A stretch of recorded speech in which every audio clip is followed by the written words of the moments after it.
کہ دونوں لشکر مل گئے اور جو جنگ ہوئی اس میں فتح ہو گئی اور اتنا مال غنیمت ملا کہ جتنا اس سے پہلے کسی جنگ میں نہ ملا۔ علی نے خمس کے طور پر، علامہ حسنی لکھ رہے ہیں کہ علی نے خمس کے طور پر ایک کنیز اپنے لیے رکھ لی، ایک کنیز اپنے لیے رکھ لی۔ تو خالد بن ولید نے حضرت بریدہ سے کہا کہ دیکھو علی نے اپنے لیے کنیز رکھ لی ہے، ایک ایک لفظ کا ذمہ دار ہوں، کتاب کا حوالہ دے چکا، ایسے ہی لکھا ہے جیسے کتاب سے پڑھ رہا ہوں، کتاب میں ایسے ہی لکھا ہے جیسے میں پڑھ رہا ہوں۔ تو حضرت خالد بن ولید نے حضرت بریدہ سے کہا کہ دیکھو علی نے اپنے لیے کنیز رکھ لی اور میں چاہتا ہوں کہ یہ بات جا کے تم رسول اللہ کو بتاؤ، یہ بات جا کے رسول اللہ کو بتاؤ۔ وہ چلے مدینے پہنچے، رسول اللہ کے گھر کے سامنے پہنچے، کچھ لوگ کھڑے ہوئے تھے، پتہ چلا رسول اللہ اندر حجرے میں تشریف فرما۔ ادھر لوگوں نے حضرت بریدہ کو دیکھا اور حضرت بریدہ کو دیکھنے کے بعد کیا خبر ہے؟ حضرت بریدہ نے کہا بہت اچھی خبر ہے، اسلام کے لشکر کو فتح عطا ہوئی ہے اور بہت مال غنیمت ہاتھ لگا۔ تو ان لوگوں نے پوچھا یہاں کیوں آئے ہو؟ پیغمبر ساری باتیں اندر سن رہے تھے، پیغمبر ساری باتیں اندر سن رہے تھے۔ انہوں نے کہا کہ یہاں کیوں آئے ہو؟ ایک ایک لفظ کا ذمہ دار ہوں، میں نے حوالے دے دیے ہیں۔ سارے لوگوں نے پوچھا جو پیغمبر کے گھر کے باہر کھڑے تھے کہ یہاں کیوں آئے ہو؟ کہا اس لیے آیا ہوں کہ پیغمبر کو ایک خبر پہنچانا۔ کہا کون سی خبر؟ کہا علی نے مال غنیمت میں سے اپنے لیے ایک کنیز رکھ لی ہے۔ کہا بھئی یہ بات تو رسول اللہ کو ضرور پہنچاؤ تاکہ رسول اللہ کو علی کی حقیقت معلوم ہو جائے اور ان کی نگاہ میں علی کا درجہ گھٹ جائے۔ یہ لکھا ہوا۔ ہاں بھئی میں رسول اللہ کو بتاؤں۔ ایسے میں رسول اللہ جلال کے عالم میں باہر آ گئے، جلال کے عالم میں باہر آئے اور آ کر سب کو مخاطب کر کے کہا مجھے سمجھ میں نہیں آتا کہ تم لوگ علی پر اعتراض کر کے لینا کیا چاہتے ہو۔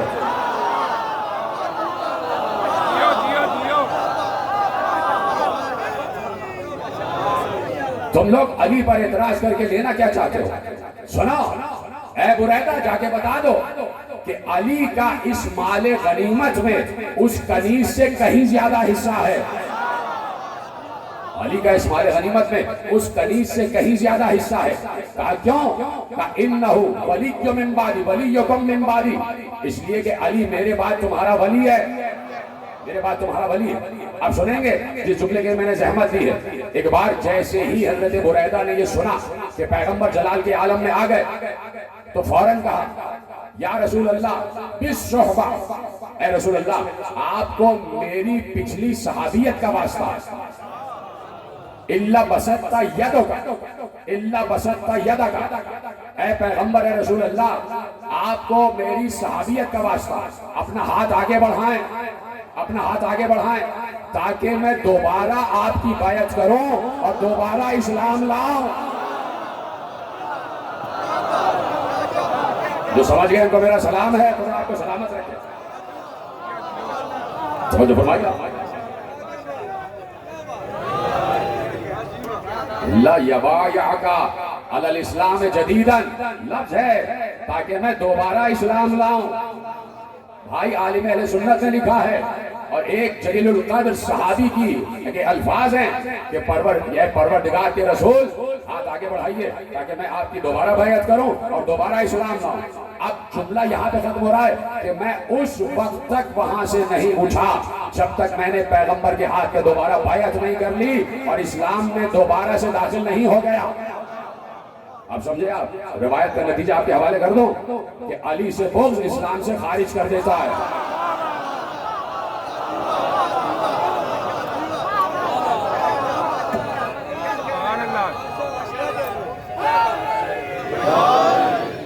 کیوں ایسا کیوں ہے؟ یہ علی کا مرتبہ ایسا کیوں ہے؟ کیوں اتنا مرتبہ علی کو ملا؟ اس لیے کہ خود پیغمبر نے کہہ دیا تھا، اللہ پیغمبر سے کہلوا رہا ہے اور پیغمبر ارشاد فرما رہے ہیں الحق مع علی وعلی مع الحق، حق علی کے ساتھ ہے اور علی حق کے ساتھ ہے۔ اس پر پوری تقریر میں کر چکا 2 سال پہلے، حق علی کے ساتھ ہے اور علی حق کے ساتھ ہے، وہ چیز نہیں دہرا رہا۔ آج ایک نیا زاویہ آپ کے حوالے کر رہا ہوں، نئی روایت تو نہیں، روایت تو پرانی ہے، ایک نیا زاویہ آپ کے حوالے کر رہا ہوں۔ علی حق ہے اور علی حق کے ساتھ ہے اور حق علی کے ساتھ ہے. الحق مع علی وعلی جو مع الحق. حق علی کے ساتھ ہے اور علی حق کے ساتھ ہے. یہ پیغمبر کی حدیث ہے اور متفق علیہ حدیث ہے. سب نے اس حدیث کو لکھا ہے. حق علی کے ساتھ علی حق کے ساتھ. یہاں تو ساتھ کی بات ہو رہی ہے کہ حق کے ساتھ ہے اور حق ان کے ساتھ ہے. لیکن شاہ عبد الحق محدث دہلوی مسند احمد ابن حنبل سیرت حلبیہ کنز العمال ملا متقی ہندی حوالے دے دیا آپ کو. مسند احمد ابن حنبل سیرت حلبیہ کنز العمال اور مدارج النبوہ 4 میں نے آپ کو حوالے دیے عالم اسلام کے بڑے اہم ترین حوالے. اور اب جب میں روایت پڑھوں گا تو آپ کہیں گے تو ہم نے سنی بھی روایت, خوش ہو جائیں گے. آپ کے چہروں پہ بلائی مسکراہٹ آ جائے گی. روایت یہ ہے کہ فتح مکہ ہے, دوش رسول ہے, قدم علی. سلامت رہے ایسے ہی اسی طرح میرے ساتھ بات کرتے ہیں. فتح مکہ ہے, دوش رسول ہے اور قدم ہے علی. علی دوش رسول پر بلند ہے. وہ شکنی کا معاملہ ہے, وہ شکنی کا معاملہ ہے. ابھی تو حدیث یہ تھی نا کہ حق علی کے ساتھ ہے اور علی حق کے ساتھ ہے. اب ایک اور حدیث آنے والی ہے, ایک اور حدیث آنے والی ہے. پیغمبر نے ایک بار سر اٹھا کر کہا یا علی کتنی بلندی پر ہو. ادھر ہے, یاد آ گئی آپ کو روایت. یا علی کتنی بلندی پر ہو. علی نے کہا اتنی بلندی پر ہوں کہ ہاتھ بڑھاؤں تو عرش اعظم تک ہاتھ پہنچ جائے. ہاتھ بڑھاؤں تو عرش اعظم تک ہاتھ پہنچ جائے. کیا حدیث ہے؟ حق علی کے ساتھ علی حق کے ساتھ. لیکن اب پیغمبر ایک اور حدیث ارشاد فرمانے جا رہے ہیں. کہا کہ ہاتھ بڑھاؤں تو عرش اعظم تک ہاتھ پہنچ جائے. تو پیغمبر نے وہیں سے کھڑے کھڑے کہا یا علی کیوں نہ ہو, ایسا کیوں نہ ہو. خوشا وقت, خوشا وقت, اب 2 لفظ ہیں. خوشا وقت تمہارا کہ تم کار حق انجام دے رہے ہو. جملہ محفوظ کیا. اب دوسرا جملہ دینے جا رہا ہوں. اس جملے کو سمجھیے گا کہ پیغمبر کی پہلے حدیث کیا آئی, الحق مع علی وعلی مع الحق. اب پیغمبر دوسری حدیث دینے جا رہے ہیں. ابھی تو کہا تھا حق ساتھ ہے اور علی ساتھ ہے حق ہے, لیکن اب کیا کہہ رہے ہیں؟ خوشا وقت تمہارا کہ تم حق کا کام انجام دے رہے ہو اور خوشا حال میرا کہ میں حق کا وزن اٹھائے ہوئے ہوں.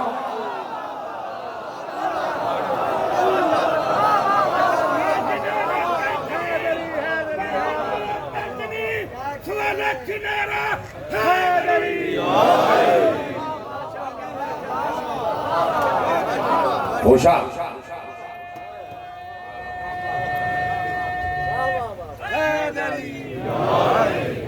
خوشا وقت تمہارا کہ تم کار حق انجام دے رہے ہو اور خوشا حال میرا کہ میں بار حق اٹھائے ہوئے ہوں.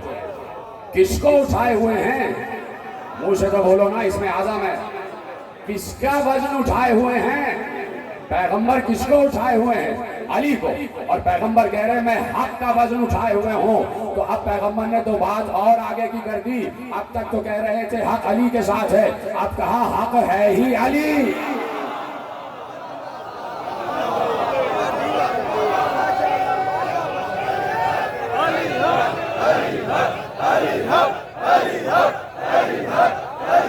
سب مل کے بولیں گے, مجھے آواز بلند چاہیے.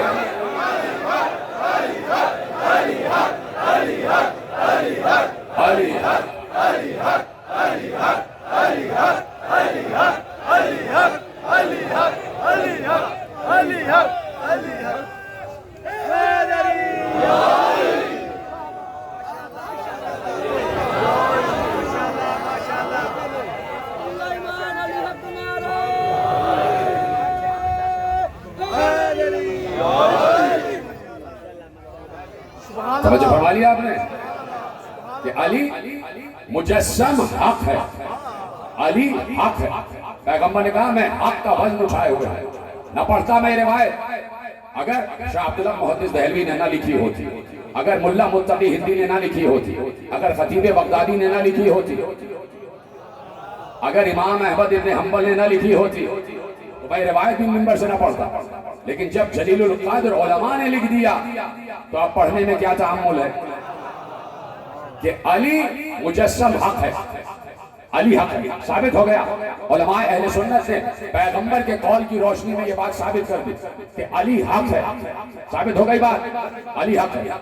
علی دائیں مڑے تو حق دائیں مڑتا، علی بائیں مڑے تو حق بائیں مڑتا، علی مصلی پر ہو تو حق مصلی پر ہے، علی مسجد میں ہو تو حق مسجد میں ہے، علی ممبر پہ ہے تو حق ممبر پہ ہے، علی دوش رسول پر ہے تو حق دوش رسول پر ہے، علی اگر کسی جنگ میں گھوڑے پر آ جائے تو حق گھوڑے پر ہے، اونٹ پر نہیں ہے۔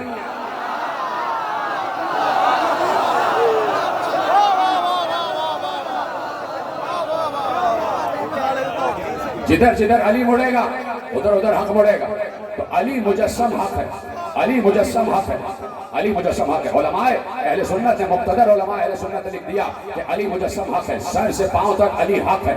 جب یہ بات ثابت ہو گئی، میں نے کہہ دیا نا، میں یہ جملہ نہ کہتا اگر علماء اہل سنت، ہمارے عزیز ترین اہل سنت بھائیوں کے علماء نے نہ لکھا ہوتا۔ میں قدر کرتا ہوں اپنے تمام اہل سنت بھائیوں کی اور اپنے اہل سنت بھائیوں کے علماء کی کہ انہوں نے اتنا علی علی کیا ہے۔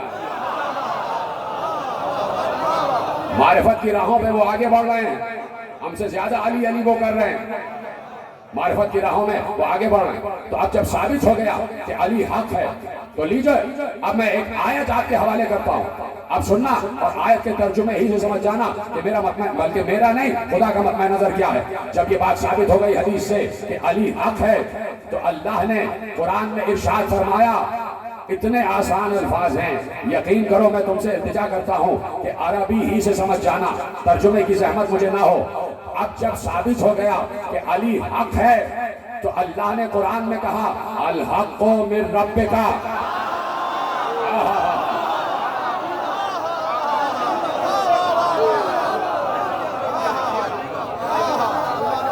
الحق من ربک فلا تکن من الممترین، حق تمہارے رب کی طرف سے ہے، دیکھو شک کرنے والوں میں نہ ہو جانا۔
الحق من ربک فلا تکن من الممترین، حق تمہارے رب کی طرف سے ہے، دیکھو شک کرنے والوں میں نہ ہو جانا۔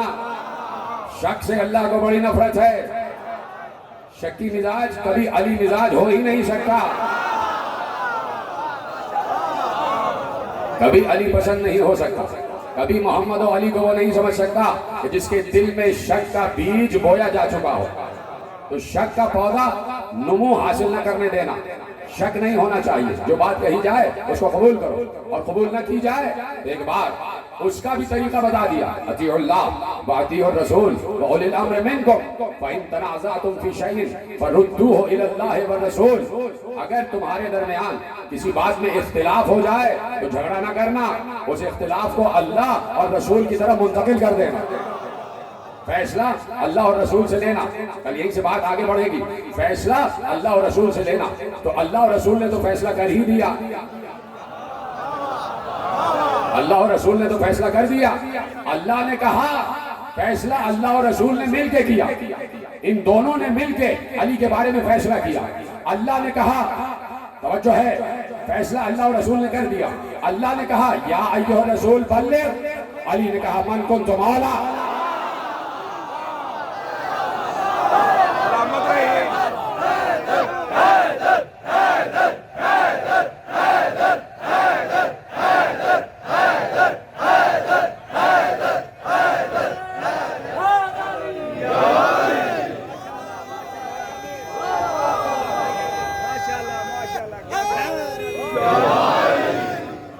اللہ نے کہا بلغ، رسول نے کہا ان کنت مولا فہذا علی مولا۔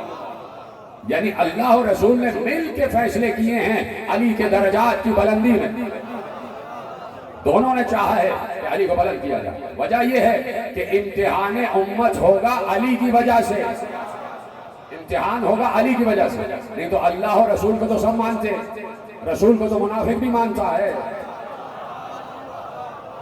اذا جاءك المنافقون قالوا نشهد انك لرسول الله والله يعلم انك لرسوله والله يعلم انك لرسوله والله يشهد ان المنافقين لكاذبون۔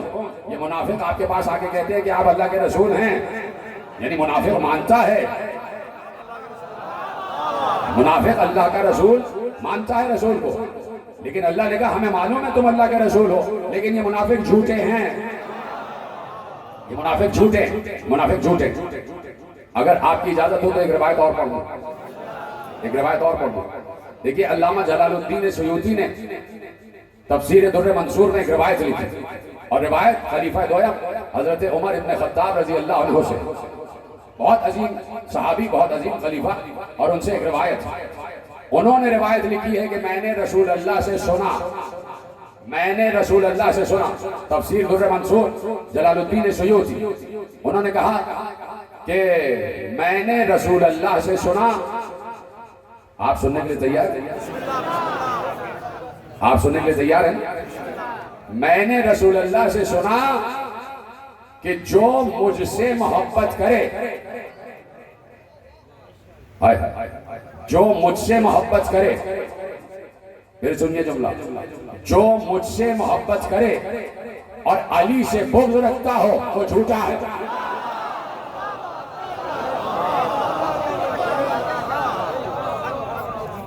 من زعم ان يحبني ويبغضك انه كذاب، جو یہ زعم کرتا ہے کہ وہ مجھ سے محبت کرتا ہے لیکن علی سے بغض رکھتا ہے تو وہ جھوٹا۔ یعنی محبت رسول بغیر محبت علی نہ اللہ کو قبول ہے نہ رسول اللہ کو قبول ہے۔ یہی معرفت کے ذرائع ہیں، یہی معرفت کے وسائل، انہی ذریعے سے معرفت اپنی آگے بڑھائی جا سکتی ہے۔ جتنی معرفت آگے بڑھے گی اتنی روحانیت میں اضافہ ہوگا۔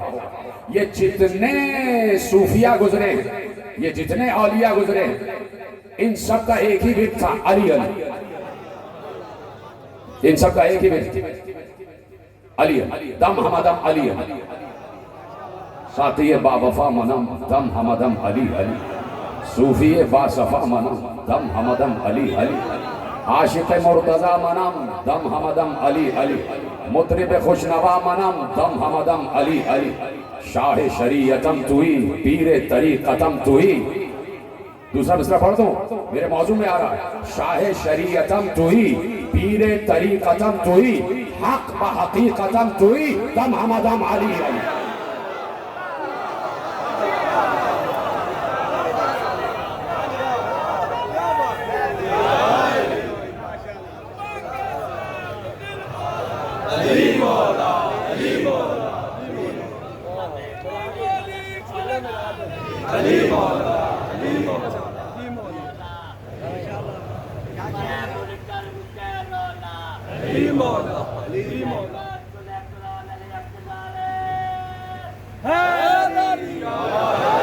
شمس توئی قمر توئی،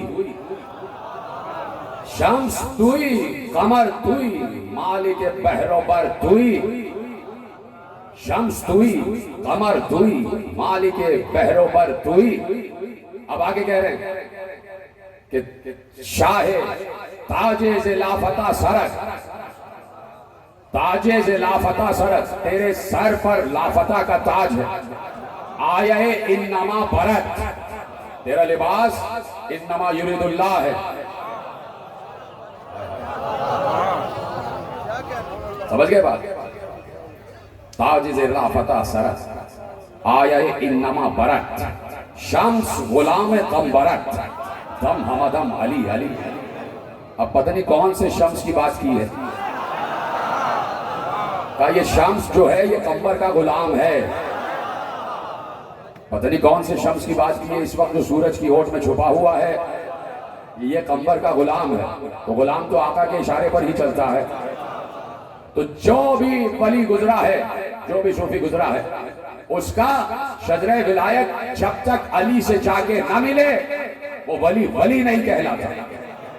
شجرہ ولایت علی سے جا کے ملنا چاہیے، تب جا کے وہ ولی ولی کہلاتا ہے۔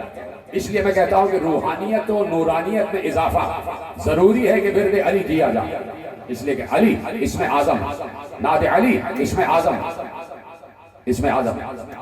تو اب یہاں پر جو بیٹھے ہو نام حسین لے رہے ہو، تو نام حسین اپنی جگہ اسم اعظم ہے، نام حسین اپنی جگہ اسم اعظم ہے۔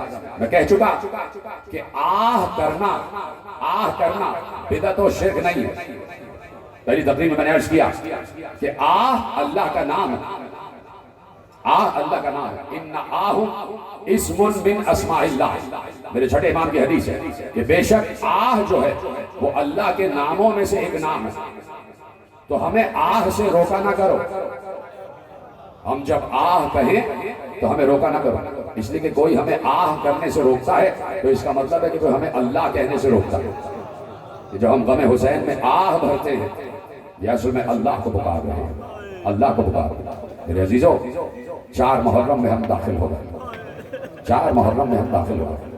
آج ہی کسی وقت سن 61 ہجری میں، آج کی تاریخ میں کسی وقت حسین کے خیمے دریا سے ہٹا دیے گئے، خیمہ حسینی دریا سے ہٹا دیے گئے۔ 4 محرم خیمہ حسینی دریا سے ہٹا دیے گئے۔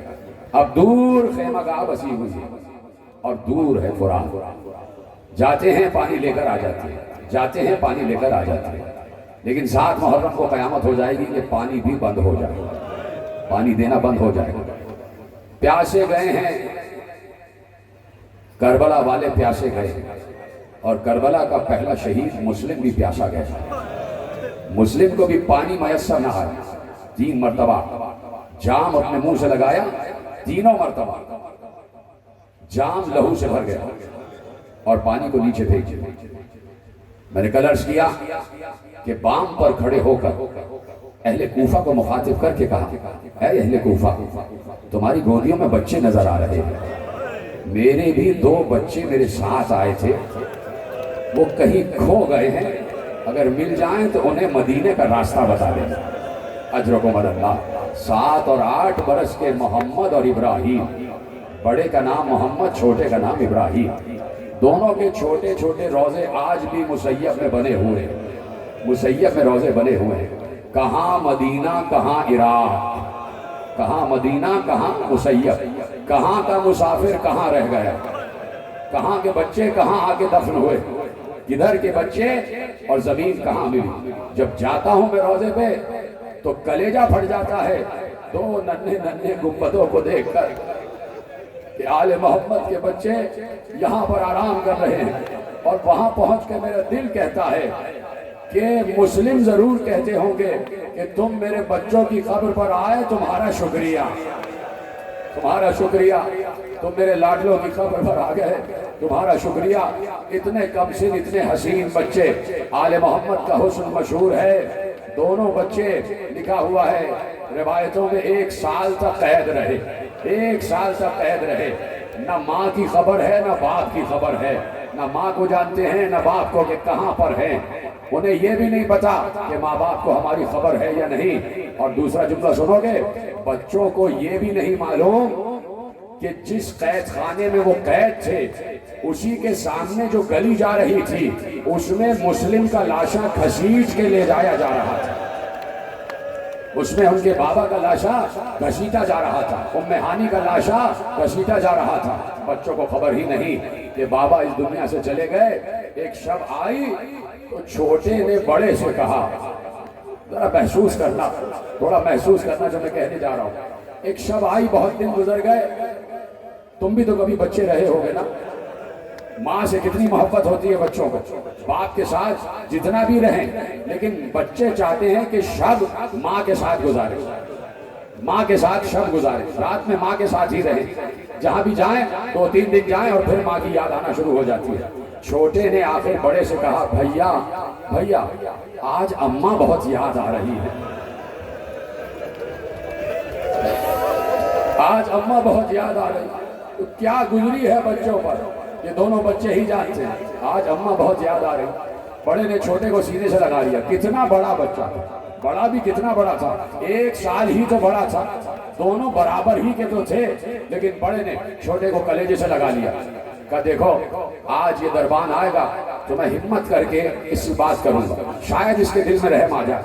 دربان آیا، بچوں کے لیے کھانا لے کر آیا، بچوں نے کہا کھانا تو ہم کھا لیں گے لیکن ہم تم سے کچھ بات کرنا چاہتے ہیں، میں مسلمانوں سے ایک سوال کرنا چاہتا ہوں، ان 2 ننھے بچوں کو 1 سال کیوں قید رکھا گیا؟ کون لوگ تھے کہ جنہوں نے بچوں پر بھی ظلم ڈھایا؟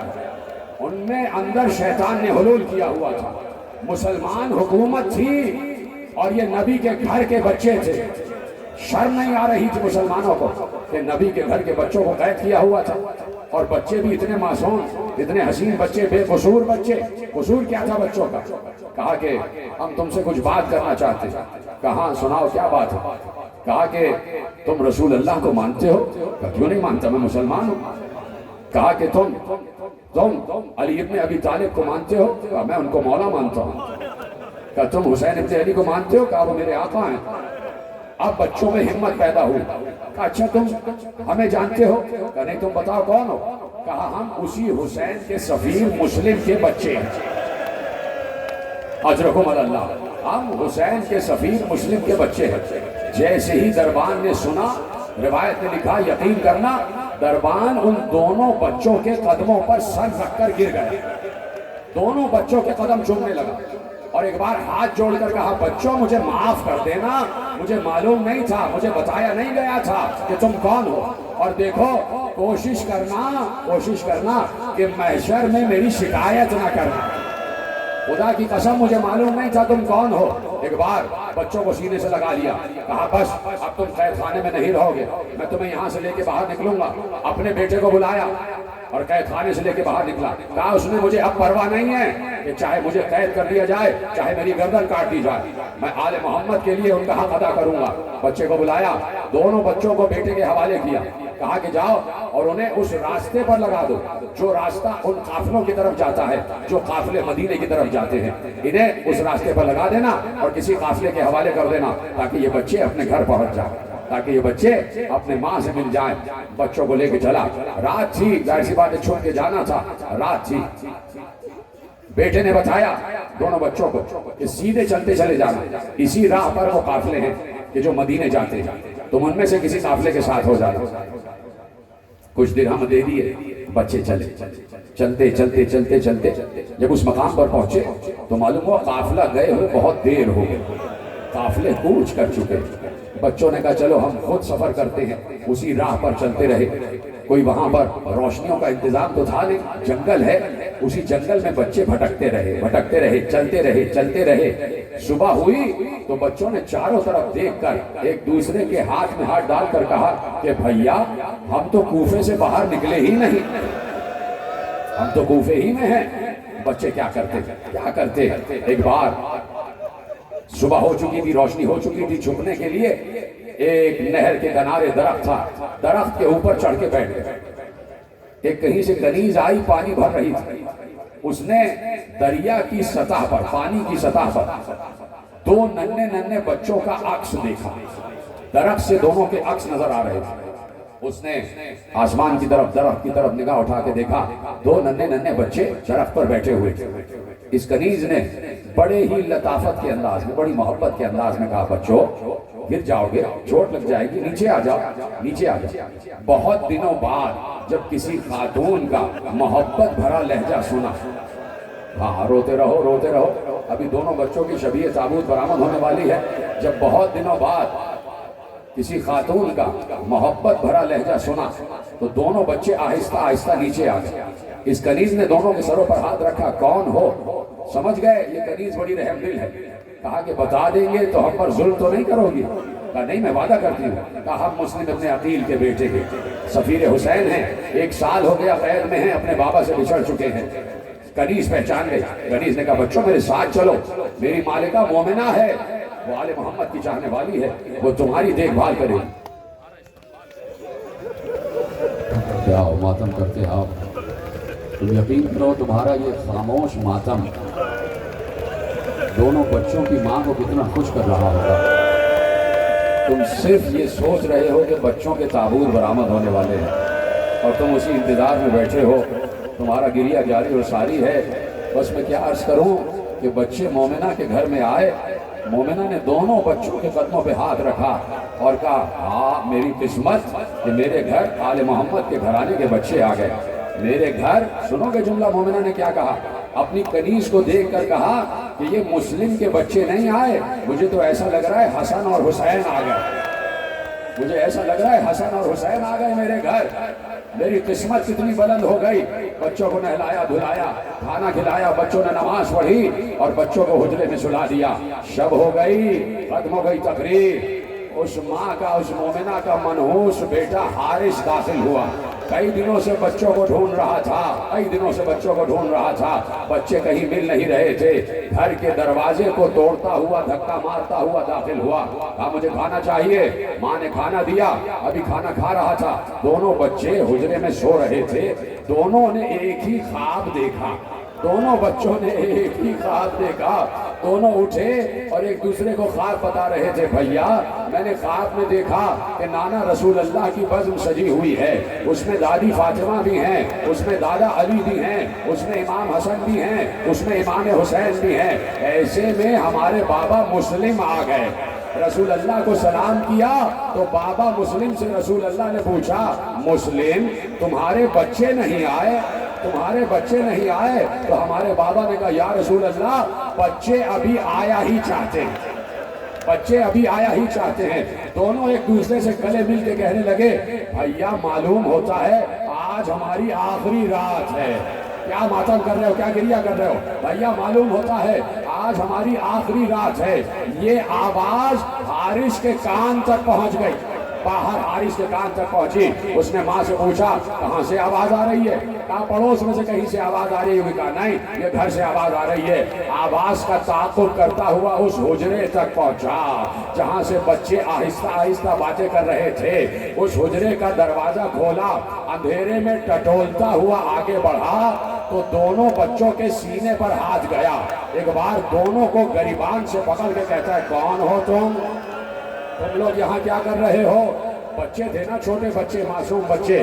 کہا تب بتائیں گے کہ تو ہمیں امان دے رہا ہے۔ کہا امان دے رہا ہوں۔ کہا اللہ کی امان دے رہا ہے؟ کہا ہاں اللہ کی امان دے رہا ہوں۔ کہا رسول اللہ کی امان دے رہا ہے؟ کہا رسول اللہ کی امان دے رہا ہوں۔ کہا علی ابن ابی طالب کی امان دے رہا ہے؟ کہا علی ابن ابی طالب کی امان دے رہا ہوں۔ کہا اچھا جب تو نے اتنی امان دے دی ہے تو لے ہم بتاتے ہیں، ہم سفیر حسین مسلم کے بچے ہیں، ہم مسلم کے بچھڑے ہوئے بچے ہیں۔ ابھی تک تو گریبان پر ہاتھ ڈالا ہوا تھا، اپنی امان کو توڑتا ہوا دونوں کے بالوں پر ہاتھ ڈالا، دونوں کو بالوں سے گھسیٹتا ہوا شہر میں لے آیا، دونوں کے پاؤں خط دیتے ہوئے شہر میں آ گئے، دونوں کو بیچ شہر میں ایک ستون سے باندھا، ایک ستون سے باندھا۔ سنو گے، رات بھر کبھی محمد کے تماچا مارتا تھا، کبھی ابراہیم کے تماچا مارتا تھا، کبھی محمد کے رخسار پر تماچا، کبھی ابراہیم کے رخسار پر تماچا۔ دونوں بچوں کے گال نیلے نہیں پھٹ چکے تھے، پھٹ چکے تھے گال، گالوں سے لہو بہ رہا تھا، اتنے تماچے کھائے مسلم کے بچوں نے، اتنے تماچے کھائے۔ صبح ہوئی تو لے کے چلا دریا کے کنارے، لے کے چلا۔ کہاں لے کے جاتا ہے؟ کہاں لے کے جاتا ہے؟ کہا تم کو ذبح کروں گا، تم کو ذبح کروں گا۔ دریا کے کنارے لایا، کہا تمہاری گردنیں کاٹوں گا۔ بچوں نے منت کی، ہمیں نہ مار، ہمیں نہ مار۔ کہا مجھے انعام ملے گا۔ کہا تو ہمیں ہمارے وطن پہنچا دے، ہم اس سے زیادہ تجھے انعام دلوائیں گے۔ تو 2000 درہم کے لیے ہمیں قتل کر رہا ہے، ہم تجھے 10,000 دینار دلوائیں گے۔ کہا نہیں نہیں، جب شیطان حلول کر جاتا ہے تو پھر انسان کو کچھ نظر نہیں آتا، جب انسان شقی ہو تو پھر اسے کچھ نظر نہیں آتا۔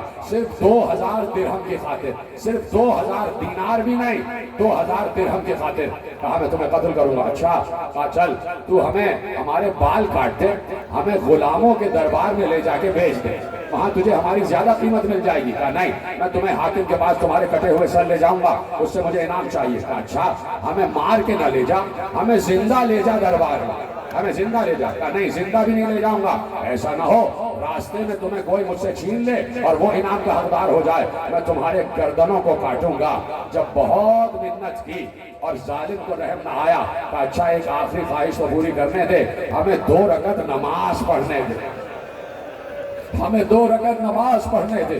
بچوں نے نماز پڑھی، نماز ختم ہوئی، قاتل آگے بڑھا، محمد کا گریبان پکڑا، محمد کے گلے پر ہاتھ ڈالا، محمد کو ذبح کرنے کے لیے لٹایا ہی تھا کہ ابراہیم نے بھائی کے گلے پر گلا رکھ کر کہا میرے سامنے میرے بھائی کو ذبح نہ کر، میرے سامنے کیا ماتم کر رہے ہو، خدا تمہیں کوئی غم نہ دے سوا غم حسین سے، میرے سامنے میرے بھائی کو ذبح نہ کر۔ ایک بار ابراہیم کو دور پھینکا، ابراہیم کو دور پھینکا، بچے کو لٹایا، چھری چلائی، بچے کا گلا کٹا، خون کا فوارہ تھا جو رگوں سے برآمد ہو رہا تھا، بچے کی گردن کو کٹی ہوئی گردن کو اٹھایا، محمد کی گردن کو ایک جانب رکھا، ابراہیم کی طرف بڑھا، ابراہیم کو لٹایا، ابراہیم کے گلے پر چھری پھینکی، ابراہیم کا گلا اٹھایا، محمد کے گلے کے برابر میں رکھا، دونوں کے جسم اٹھائے دریا میں پھینکے، دونوں کے جسم دریا میں پھینکے، دونوں کے جسم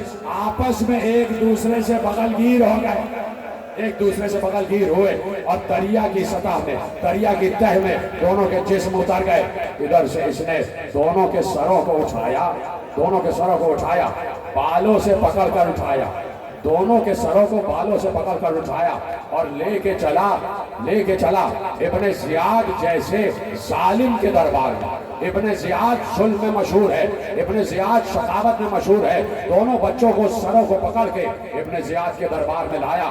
جیسے ہی دربار میں بچوں کے کٹے ہوئے سر لایا، ابن زیاد جیسا شقی ایک بار تخت سے کھڑے ہو کے کہتا ہے او ظالم، کس ماں کی گود اجاڑ کے لے آیا، کس ماں کی گود اجاڑ کے لے آیا؟ دیکھو تمہارا ماتم نہ رکے، تمہارا گریہ نہ رکے، کس ماں کی گود اجاڑ کر لے آیا؟